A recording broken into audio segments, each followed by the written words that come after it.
মৌনমন্ত্র ভাষণে আমি অদিতি সরকার আপনাদের পড়ে শোনাচ্ছি জহির রায়হানের লেখা বিখ্যাত উপন্যাস আরেক ফাল্গুন। আজ পঞ্চম পর্ব।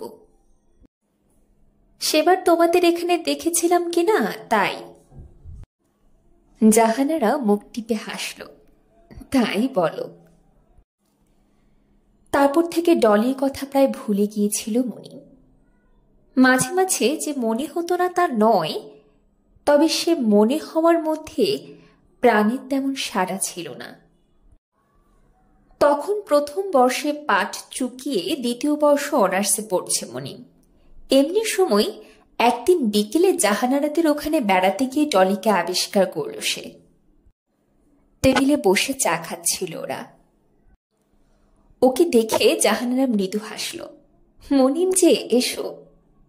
তারপর ডলির দিকে মুখ ফিরিয়ে বলল, এর কথাই তোমাকে বলেছিলাম ডলি। ডলি আরক্ত হয়ে তাকালো ওর দিকে। তারপর আদাব জানিয়ে বলল, জাহানার কাছে আপনার কথা অনেক শুনেছি। তাই নাকি? খুব সহজভাবে ওর সঙ্গে প্রথম আলাপ শুরু হলো মনিমের। একগাল হেসে বলল, আমিও আপনার কথা অনেক শুনেছি ওর কাছ থেকে। কি শুনেছেন? চায়ের কাপটা ঠোঁটের কাছে তুলে এনে আবার নামিয়ে রাখল ডলি। মনিম বলল, আপনি যা শুনেছেন তাই। উত্তরটা শুনে নিরাশ হয়েছিল ডলি, কিন্তু নির্বাক হয়নি। মাঝে মাঝে দেখা হলে এটা সেটা নিয়ে আলাপ করত ওর সঙ্গে। কখনো শহরের সেরা হলের ছায়াছবির আলোচনা করত, কখনো শেক্সপিয়ারের নাটক কিংবা শেরির কবিতা। প্রথম প্রথম এ আলোচনা ঘনায় হতো, পরে দীর্ঘায় হতে শুরু করলো। একদিন দুপুরে ওকে একা পেয়ে জাহানারা অকস্মাৎ প্রশ্ন করে বসল, আচ্ছা মনিম, ডলিকে তোমার কেমন লাগে? সহসা কোনো উত্তর দিতে পারল না মনিম। ইতস্তত করে বলল, মন্দ না, বেশ ভালোই তো। শেষের কথাটার ওপর বিশেষ জোর দিল সে। জাহানারা মুখ টিপে হাসল। হ্যাঁ, এই ব্যাপার। কেন, কি হয়েছে? পরক্ষণে প্রশ্ন করল মনি। না, এমনি। তা তুমি অমন লাল হচ্ছ কেন? এতে আমার লজ্জার কি হলো? এবার শব্দ করে হেসে উঠল জাহানারা। আমি সব জানি তো, ডলি আমাকে সব বলেছে। হাত মুখ ধুয়ে এ ঘরে ফিরে এসে ডলি দেখল তাকের ওপরে রাখা বইগুলো ঘাঁটছিল মনিম। কি খুঁজছ? ডলি শুধালো। কিছু না, একটা বই হাতে নিয়ে উঠে দাঁড়ালো মনিম। বাড়ির চাকরটা দরজা দিয়ে একবার উঁকি দিয়ে চলে গেল। তোয়ালে দিয়ে মুখখানা মুছে নিয়ে আয়নার সামনে গিয়ে দাঁড়ালো ডলি। অপূর্ব গ্রীবাভঙ্গি করে বলল, দাঁড়িয়ে রইলে কেন, বসো।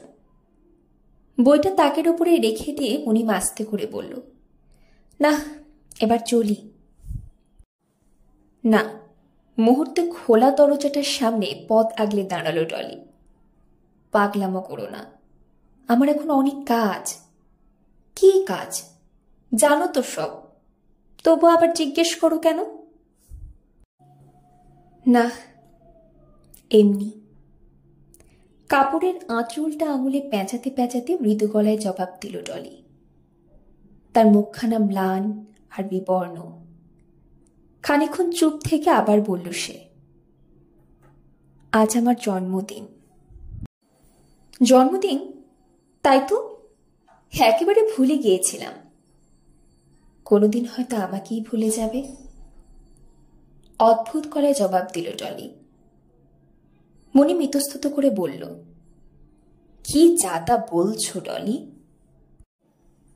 ডলি মুখ তুলে তীক্ষ্ণ দৃষ্টিতে মুনিমের দিকে তাকিয়ে রইল ক্ষণকাল। ওর মুখে কি যেন খুঁজল। তারপর বলল, তুমি দিনে দিনে কেমন যেন বদলে যাচ্ছ।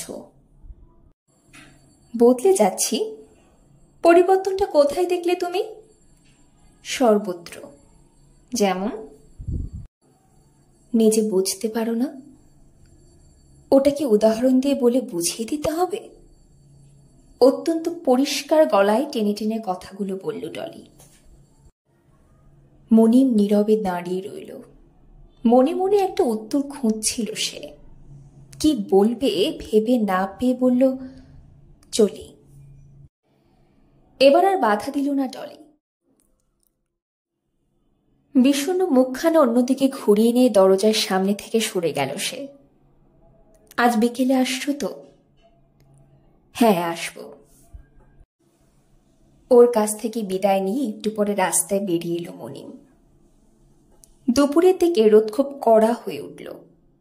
বাতাস না থাকায় রোদের মাত্রা আরো তীব্রভাবে অনুভূত হলো। মনে হলো পৃথিবী থেকে সূর্যের দূরত্বটা যেন অর্ধেক কমে গেছে।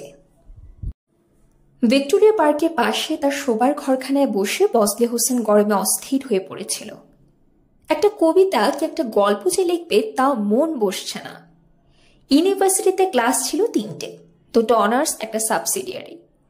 ওর বড় দুঃখ হলো যে আজ 3% নষ্ট হলো। শুধু আজ নয়, আসছে 2টো দিনও ইউনিভার্সিটিতে যেতে পারবে না সে। কি করে যাবে? জুতো পায়ে দিয়ে গেলে ছেলেরা তাড়া করবে ওকে। অথচ জুতো ছাড়া খালি পায়ে হাঁটার কথা ভাবতেও পারে না বজলে হোসেন। সত্যি, খালি পায়ে ইউনিভার্সিটিতে যাওয়া এও কি সম্ভব? পাগল, যত সব পাগলামো। হঠাৎ উদ্যোক্তাদের গালাগাল দিতে ইচ্ছে করলো ওর। খেয়ে দিয়ে কোনো কাজ নেই, কি যে করে সরকার, এসব ছেলেদের ধরে ধরে আচ্ছা করে ঠাঙায় না কেন? গরমে গা জ্বালা করছিল বজলে হোসেনের।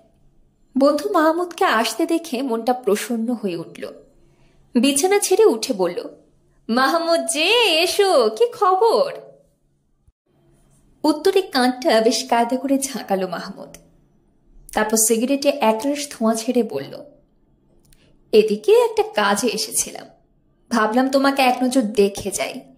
কি ব্যাপার, আজ বেরোওনি? বজলে মাথা নাড়ল। না।